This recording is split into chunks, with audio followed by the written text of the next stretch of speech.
আসসালামু আলাইকুম ওয়া রাহমাতুল্লাহি ওয়া বারাকাতুহু। আলহামদুলিল্লাহি রাব্বিল আলামিন ওয়াল আকিবাতু লিল মুত্তাকিন ওয়াসসালাতু ওয়াসসালামু আলা রাসূলিল কারীম আম্মা বা'দ। ফাআউযু বিল্লাহি মিনাশ শাইতানির রাজীম। বিসমিল্লাহির রহমানির রহিম। ইন্নাস সালাতা তানহা আনিল ফাহশাই ওয়াল মুনকার। عن أنس رضي الله تعالى عنه قال قال رسول الله صلى الله عليه وسلم أول ما يحاسب به العبد يوم القيامة الصلاة فإن صلحت صلح له سائر عمله وإن فسدت فسد سائر عمله رواه السلسلة صحيحة। সম্মানিত উপস্থিতি, আজকে যে বিষয়টা নিয়ে আমি আপনাদের সামনে আলোচনা করব তা হচ্ছে সালাত। ইসলামের মূল ভিত্তি হইছে পাঁচটা। এই পাঁচটি স্তম্ভের ভিতরে সবচাইতে যে গুরুত্বপূর্ণ স্তম্ভ সেটা হচ্ছে সালাত। একজন মুমিন এবং একজন কাফিরের মধ্যে পার্থক্যই হইছে সালাত। একজন মুমিনের জন্য দৈনিক 5 ওয়াক্ত সালাত আদায় করা ইসলামে ফরজ করা হয়েছে। আল্লাহ রাব্বুল আলামিন সূরা আনকাবুতের 45 নম্বর আয়াতে তিনি বলেন, ইন্নাস সালাতা তানহা আনিল ফাহশাই ওয়াল মুনকার। নিশ্চয়ই সালাত মানুষকে অশ্লীল কাজ থেকে বিরত রাখে। নিশ্চয়ই সালাত মানুষকে সমস্ত অশ্লীল এবং খারাপ কাজ থেকে বিরত রাখে। সম্মানিত উপস্থিতি, আপনারা কোনো দিন এই একটা আয়াতের ব্যাখ্যা বা এই একটা আয়াতের মর্যাদা আমরা কখনো গবেষণা করি না। আল্লাহ রাব্বুল আলামিন সূরা আনকাবুতের 45 নম্বর আয়াতে তিনি বলছেন, আপনি যদি সালাত যদি আপনার ঠিক হয়, সালাত যদি আপনার যথাযথভাবে আদায় হয়, সালাত যদি আপনি ভালোভাবে আদায় করেন, তাহলে আপনি সমস্ত খারাপ কাজ থেকে আপনি বিরত থাকতে পারবেন। আজকে দুঃখজনক বিষয় হচ্ছে আমরা প্রায় অধিকাংশ মুসলমানেরা আমরা মসজিদে সালাত আদায় করি, কিন্তু সালাত আদায় করার পরেও আমরা যখন মসজিদ থেকে বের হয়ে যাই, আমরা বাজারে, আমরা বাড়িতে গিয়ে আমরা সমস্ত খারাপ কাজে আমরা আবার লিপ্ত থাকি। আমি আপনাদেরকে অনুরোধ করব, আল্লাহ রাসূল সাল্লাল্লাহু আলাইহি ওয়াসাল্লাম তিনি বলেন, যেই নামাজ তোমাকে দুনিয়ার সমস্ত পাপাচার থেকে বিরত রাখতে পারে না, আপনি আমি কি করে আশা করতে পারি সেই নামাজ দ্বারা আপনি আমি কাল হাসরের মাঠে জান্নাতে যেতে পারবো।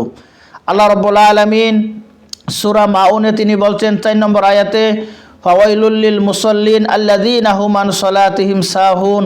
ধ্বংস ওই সমস্ত নামাজীদের জন্য যারা নামাজের ব্যাপারে উদাসীন। সম্মানিত উপস্থিতি, আমি যে হাদিসটি পড়েছি সিলসিলা সহিহা 376 এবং 1358 নম্বর হাদিস। আনাস রাদিয়াল্লাহু তাআলা আনহু তিনি বলেন, আউয়ালু মা ইউহাসাবু বিহিল আবদু ইয়াউমাল কিয়ামাতিস সালাহ। সর্বপ্রথম কিয়ামতের দিন মানুষদেরকে নামাজের হিসাব দেয়া হবে। ফাইন সলাহাত সলাহা লাহু সাইরু আমালি। যে ব্যক্তির নামাজের হিসাব সঠিকভাবে দিতে পারবে, যে ব্যক্তি নামাজের হিসাব যথাযথভাবে আদায় করতে পারবে, আল্লাহর কাছে দিতে পারবে, তার সমস্ত আমল সেদিন গ্রহণযোগ্য হবে। ওয়াইন ফাসাদাত ফাসাদা সাইরু আমালি। আর যার নামাজের হিসাব দিতে পারবে না, আর যার নামাজের হিসাব সে সঠিকভাবে আদায় করতে পারবে না, তার সমস্ত আমল সেদিন গ্রহণযোগ্য হবে না। সিলসিলা সহিহা 376 1358। সম্মানিত উপস্থিতি, আজকে আমরা নামাজ পড়ি, কিন্তু রাসূল যেভাবে আদায় করার জন্য আমাদেরকে বলছেন আমরা সেইভাবে আদায় করি না। সহিহ বুখারী 631, 6008, 7246, মেশকাত 683 নম্বর হাদিস। আল্লাহ রাসূল সাল্লাল্লাহু আলাইহি সাল্লাম তিনি বলছেন, সল্লু কামা রাআইতুমুনি উসাল্লি। তোমরা সালাত আদায় করো সেইভাবে যেভাবে আমাকে আদায় করতে দেখছো। তোমরা সালাত আদায় করো সেইভাবে যেভাবে আমাকে আদায় করতে দেখছো। কিন্তু দুঃখজনক বিষয় হচ্ছে আমরা মুহাম্মদ সাল্লাল্লাহু আলাইহি সাল্লামের সালাত দেখিনি, কিন্তু তিনি যেভাবে বলে গেছেন আমরা সেইভাবে আজকে সালাত আদায় করি না। আজকে আমরা নামাজের ব্যাপারে আমরা উদাসীন হয়ে আছি। সূরা আন-নিসার 103 নম্বর আয়াতে আল্লাহ রাব্বুল আলামিন তিনি বলছেন, ইন্নাস সালাতা কানাত আলাল মুমিনিনা কিতাবাম মাওকুতা। নিশ্চয় মুমিনদের উপর নির্দিষ্ট সময়ে সালাত আদায় করার জন্য তিনি বলছেন, নিশ্চয় মুমিনদের উপর নির্দিষ্ট সময়ে সালাত আদায় করার জন্য তিনি আদেশ করেছেন। সূরা নিসার 103 নম্বর আয়াতে। হাদিসে কুসরিতে আবু দাউদের 430 নম্বর হাদিসে আল্লাহ রাসূল সাল্লাল্লাহু আলাইহি সাল্লাম তিনি বলছেন, যে ব্যক্তি নামাজ ওয়াক্ত মোতাবেক নামাজ আদায় করবে, সালাত আদায় করবে। হাদিসে কুসরিতে আল্লাহ তাআলা তিনি বলেন, যে ব্যক্তি ওয়াক্ত মতে নামাজ আদায় করবে তার ব্যাপারে আমার অঙ্গীকার হলো আমি তাকে জান্নাতে প্রবেশ করাবো। আবু দাউদ 430 নম্বর হাদিস। সহিহ আবু দাউদ 413 নম্বর হাদিস আল্লাহ রাসূল সাল্লাল্লাহু আলাইহি সাল্লাম তিনি বলছেন, নামাজ দেরিতে পড়া, নামাজে অমনোযোগী হওয়া, নামাজে উদাসীন হওয়া, নামাজের ব্যাপারে গাফেল থাকা, এইগুলা সব হচ্ছে মুনাফিকদের বৈশিষ্ট্য, যেটা আবু দাউদের 413 নম্বর হাদিস আল্লাহ রাসূল বলছেন। সম্মানিত উপস্থিতি, আমরা জানি আজকে আমাদের জোহরের ওয়াক্ত হয় আমাদের 11টা, আমাদের 50 অথবা 55তে। আমরা যখন দিন লম্বা থাকে অথবা দিন খাটো থাকে, আমরা একই সময় সালাত আদায় করছি 1:30টায়। যখন আমাদের দিন খাটো থাকে তখন আমাদের আসরের ওয়াক্ত হয় 2:50 অথবা 3টায়, আমরা সালাত আদায় করতেছি আমরা 5:30টায় অথবা 5টায়। এটা কি আমরা রাসূলের তরিকায় আমরা সালাত আদায় করলাম? এটা আমাদের কখনো হলো না। আবু কাতাদা রাদিয়াল্লাহু তাআলা আনহু তিনি বলছেন, সালাত আমরা পড়ি কিন্তু আল্লাহর রাসূল যেভাবে বলছেন আমরা সেইভাবে পড়ি না। সম্মানিত উপস্থিতি, আরেকটা বিষয় হচ্ছে যে আমরা অনেক সময় আমরা মসজিদে সালাতের জন্য যাই, বিশেষ করে জুমার দিনে এটা বেশি হয় যে আমরা যাই, যাওয়ার পরে আমরা মসজিদে 2 রাকাত সালাত আদায় না করে আমরা বসে পড়ি। অথচ আল্লাহ রাসূল সাল্লাল্লাহু আলাইহি সাল্লাম সহিহ বুখারী 444, মুসলিম 714, মেশকাত 653 এবং 704 নম্বর একটা হাদিস তিনি বলছেন, ইযা দাখালা আহাদাকুমুল মাসজিদা ফালইরকা রাকাতাইন ক্বাবলা আইয়াজলিস। আল্লাহ রাসূল সাল্লাল্লাহু আলাইহি সাল্লাম তিনি বলেন যে যখন তোমরা মসজিদে প্রবেশ করবে তখন তোমরা অবশ্যই মসজিদে বসার পূর্বে তোমরা 2 রাকাত সালাত আদায় করবে, যেটা তিনি সহিহ বুখারী মুসলিম মেশকাতে তিনি বর্ণনা করছেন। কিন্তু আজকে দুঃখজনক বিষয় হচ্ছে আমরা নামাজ পড়ি কিন্তু আমরা নামাজ পড়লেও আমরা আমাদের মন মতে নামাজ আদায় করি। আরেকটা বিষয় হচ্ছে আমাদের যেটা আবু হুরায়রা রাদিয়াল্লাহু তাআলা আনহু তিনি বলছেন, সহিহ মুসলিমের 710 নম্বর হাদিস এবং মেশকাতে পাবেন 1058 নম্বর হাদিস। আবু হুরায়রা রাদিয়াল্লাহু তাআলা আনহু তিনি বর্ণনা করছেন, তিনি বলেন, ইযা উকিমাতিস সালাহ ফালা সালাতা ইল্লাল মাকতুবাতা। যখন ফরজ সালাতের জন্য একামত হয়ে যাবে তখন ফরজ সালাত ব্যতীত আর কোনো সালাত নেই। কিন্তু আজকে দুঃখজনক বিষয় হচ্ছে আমাদের এক শ্রেণীর মানুষ আছে, এক শ্রেণীর মুসল্লি আছে, তারা ফজরের নামাজে বেশি এটা দেখা যায়। এদিক দিয়ে আমাদের ফরজ সালাত আমাদের একামত হয়ে গেল, যেখানে আল্লাহ রাসূল সাল্লাল্লাহু আলাইহি সাল্লাম তিনি বলেন, ইযা উকিমাতিস সালাহ ফালা সালাতা ইল্লাল মাকতুবাতা।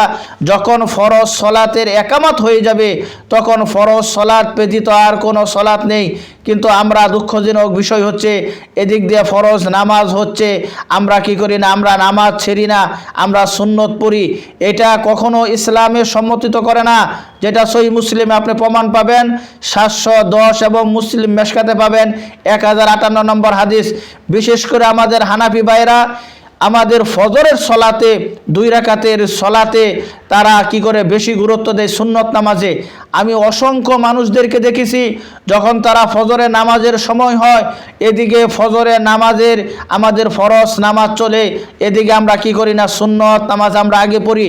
একটা হাদিস সহিহ মুসলিমে 1573 নম্বর একটা হাদিস আনছে, আয়েশা সিদ্দিকা রাদিয়াল্লাহু তাআলা আনহা তিনি বলেন, রাকাতাল ফাজরি খায়রুম মিনাদ দুনিয়া ওয়া মা ফিহা। আয়েশা সিদ্দিকা রাদিয়াল্লাহু তাআলা আনহা তিনি বলেন, রাকাতাল ফাজরি খায়রুম মিনাদ দুনিয়া ওয়া মা ফিহা। ফজরের 2 রাকাত সুন্নত দুনিয়ার মধ্যে যা কিছু কল্যাণকর জিনিস আছে সব কিছুর চাইতে উত্তম, যেটা সহিহ মুসলিমের 1573 নম্বর একটা হাদিস আল্লাহ রাসূল বলছেন। এই হাদিসটার অনুসারে আমাদের হানাফি ভাইরা তারা কি করে, তারা ফজরের সুন্নত তারা এদিক দিয়ে ফরজ নামাজ শুরু হয়ে গেলেও তারা কি করে, তারা সুন্নত নামাজটা আগে পড়ে, যেটা কখনো ইসলাম সম্মতিত করে না। আরেকটা জিনিস হচ্ছে আমরা নামাজে দাঁড়াই, জান্নাতি যে কয়টা আমল আছে ভালো আমল জান্নাতি যাওয়ার জন্য, তার মধ্যে একটা আমল হচ্ছে আল্লাহ রাসূল বলছেন যে ব্যক্তি সলাতে দাঁড়াবে, সলাতে দাঁড়ানোর সময় যারা তাদের দুই মাঝে ফাঁকা স্থান তারা বন্ধ করে দাঁড়াবে তাদের জন্য আমি জান্নাতে প্রবেশ করাবো। আমাদের আল্লাহ রাসূল সাল্লাল্লাহু আলাইহি সাল্লাম তিনি বলছেন যখন আমরা নামাজে দাঁড়াবো আমাদের যেন আমাদের কাতারের মাঝে যেন আমাদের ফাঁকা যেন আমরা বন্ধ করে দাঁড়াই। ফাঁকা বন্ধ করে দাঁড়ানো জান্নাতি আমলের মধ্যে একটা আমল। শুধু তাই নয়, আনাস রাদিয়াল্লাহু তাআলা আনহু তিনি বর্ণনা করছেন, বুখারী 723, মুসলিম 861 নম্বর হাদিস, আল্লাহ রাসূল সাল্লাল্লাহু আলাইহি সাল্লাম তিনি বলেন তিনি যখন সালাত পড়াইতেন তিনি এইভাবে তিনি আগে একামত হয়ে যাওয়ার পর তিনি এইভাবে মুসল্লিদের সামনে দাঁড়িয়ে তিনি বলতেন। মুহাম্মদ সাল্লাল্লাহু আলাইহি সাল্লাম তার জীবনে কখনো তিনি এই কথা না বলে তিনি সালাত শুরু করছেন এরকম একটা হাদিস কেউ দেখাইতে পারবেন না। আমি হাদিস আবার বলছি, আনাস রাদিয়াল্লাহু তাআলা তিনি বর্ণনা করছেন, হাদিস পাবেন সহিহ বুখারী 723, মুসলিম 861 নম্বর হাদিস। আনাস রাদিয়াল্লাহু তাআলা তিনি বলেন সাউ সুফুফাকুম ফা ইন্না তাসউয়াতাল সুফুফি মিন ইকামাতিস সালাহ। এই কথাটা আল্লাহ রাসূল সাল্লাল্লাহু আলাইহি সাল্লাম তিনি না বলা পর্যন্ত কোনোদিন সালাত আদায় করেছেন এরকম একটা হাদিস আমাদের কেউ দিতে পারবেন না। সুফুফাকুম ফা ইন্না তাসউয়াতাল সুফুফি মিন ইকামাতিস সালাহ, তোমরা নামাজে যখন দাঁড়াবে তখন তোমরা কাঁধের সাথে কাঁধ, পায়ের সাথে পা এবং তোমাদের দুইজনের মাঝখানের ফাঁকা জায়গা তোমরা বন্ধ করে দাঁড়াবে। কিন্তু আল্লাহ রাসূল সাল্লাল্লাহু আলাইহি সাল্লাম তিনি সালাত এইভাবে পড়েছেন। কিন্তু আজকে আমাদের কিছু মাযহাবের বাইরা আছে তারা মুহাম্মদ সাল্লাল্লাহু আলাইহি সাল্লাম তখনকার সাহাবীদের চাইতেও তারা বেশি বিজ্ঞ আলেম মনে করেন, যেখানে রাসূল সাল্লাল্লাহু আলাইহি সাল্লাম তিনি বলেন সাউ সুফুফাকুম ফা ইন্না তাসউয়াতাল সুফুফি মিন ইকামাতিস সালাহ, যখন তোমরা নামাজে দাঁড়াবে তখন তোমাদের কাঁধের সাথে কাঁধ, পায়ের সাথে পা এবং তোমরা ভালোভাবে নামাজে দাঁড়াবে। সম্মানিত উপস্থিতি, নামাজে ভালোভাবে দাঁড়ানো আপনার বেশি সালাত পড়তে হবে না। যায়েদ ইবনে খালেদ জোহানি রাদিয়াল্লাহু তাআলা আনহু তিনি বলেন যে ব্যক্তি কোনো ভুল না করে মনোযোগ সহকারে 2 রাকাত সালাত আদায় করবে আল্লাহ তাআলা তার অতীতের সমস্ত গুনাহ থাকা মাফ করে দিবেন। দলিল আহমদ 21737 নম্বর হাদিস, মেশকাত 530 এবং 577 নম্বর হাদিস। কাজেই আল্লাহ রাসূল সাল্লাল্লাহু আলাইহি সাল্লাম তিনি বলছেন যে ব্যক্তি কোনো ভুল না করে মনোযোগ সহকারে আল্লাহর জন্য 2 রাকাত সালাত আদায় করবে আর আল্লাহ তাআলা যদি তার এই সালাতটা কবুল করেন আল্লাহ রাসূল সাল্লাল্লাহু আলাইহি সাল্লাম তিনি বলছেন তার অতীতের সমস্ত গুনাহ খাতা আল্লাহ রাব্বুল আলামিন মাফ করে দিবেন। তাই সম্মানিত উপস্থিতি, আমরা যেন সালাতের ব্যাপারে উদাসীন না হই, সালাতের ব্যাপারে যদি আমরা গাফেল না থাকি। মুসলিমদের মধ্যে এবং কাফেরদের মধ্যে পার্থক্য হচ্ছে সালাত। তাই একজন মুসলমান হিসাবে আমাদের সালাত পড়া অবশ্যই কর্তব্য। আল্লাহ যেন আমাদের সকলকে রাসূল যে তরিকায় যেভাবে সালাত আদায় করার জন্য বলছেন আমরা প্রত্যেককেই যেন সেই রাসূলের তরিকা অনুযায়ী, রাসূলের শিখানো পদ্ধতি অনুযায়ী যেন আমরা সালাত পড়তে পারি। আল্লাহ আমাদের সেই তৌফিক দান করুক। আল্লাহুম্মা আমিন। ওয়া আখির দাওয়ানা আলহামদুলিল্লাহি রাব্বিল আলামিন।